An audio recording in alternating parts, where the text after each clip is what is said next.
Hello and welcome to this next tutorial.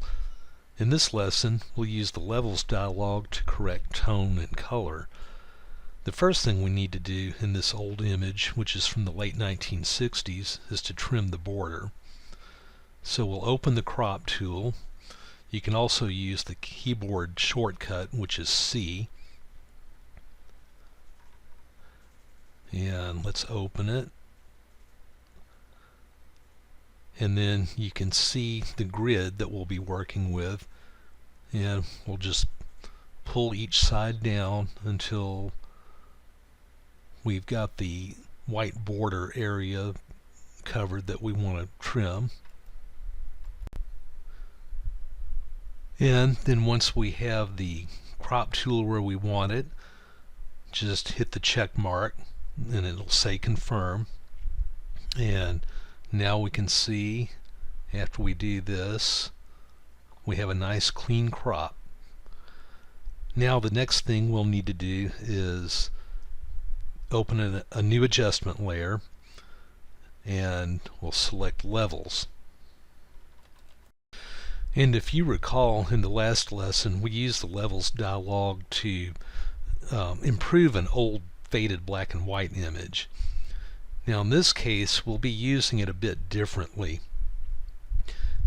First, you'll notice here the tab that says auto. That is an automatic feature that sometimes works and sometimes doesn't. So just for fun, let's go ahead and try it here.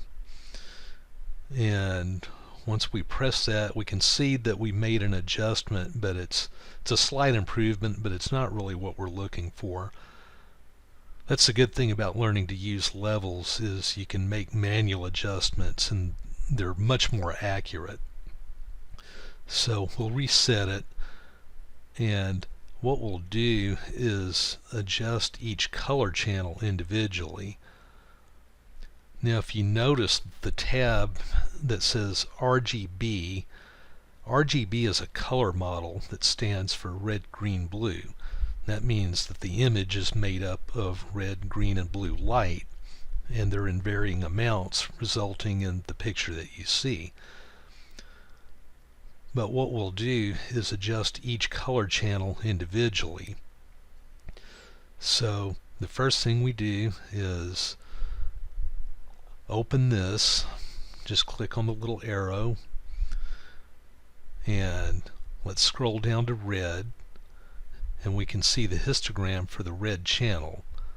So we'll move the black point slider to the right, and we can see we're making an adjustment already. And then we'll repeat the process with the white point slider, moving it to just where the image information starts. Now let's go back up here and scroll down to green, and we'll repeat this process for the green color channel. We can see more of a result emerging, and then we'll go to blue and repeat the process here. And once we make this final adjustment, we can see now we have a much better looking image. Let me just close this dialog, and let's toggle it on and off a little bit just to compare what we had.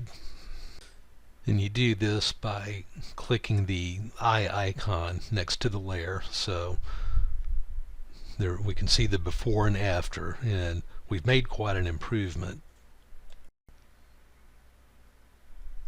Now we'll repeat this same lesson using a different image, and we can see this image is much more severely damaged. The dyes have faded quite a bit over the years, and it's got a color shift. It's got a lot of green to it. So let's do the same thing we did in the last image. First we'll trim this border,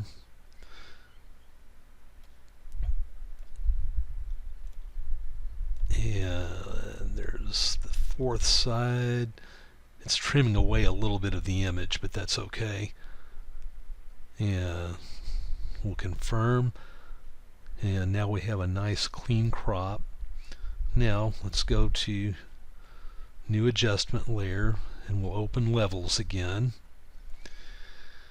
And if you remember in the previous image, we tried the auto levels out, and let me set it to the RGB setting. That'll help. Okay, let's try auto, and slight improvement, but not really what we want. So let's reset it, and we'll do the same thing by adjusting the levels in each color channel. So let's go to red, and we don't really need to make much of an adjustment here. In fact, I don't think we have to make one at all, so let's leave that. We can come back to it if we need to. Let's go to green.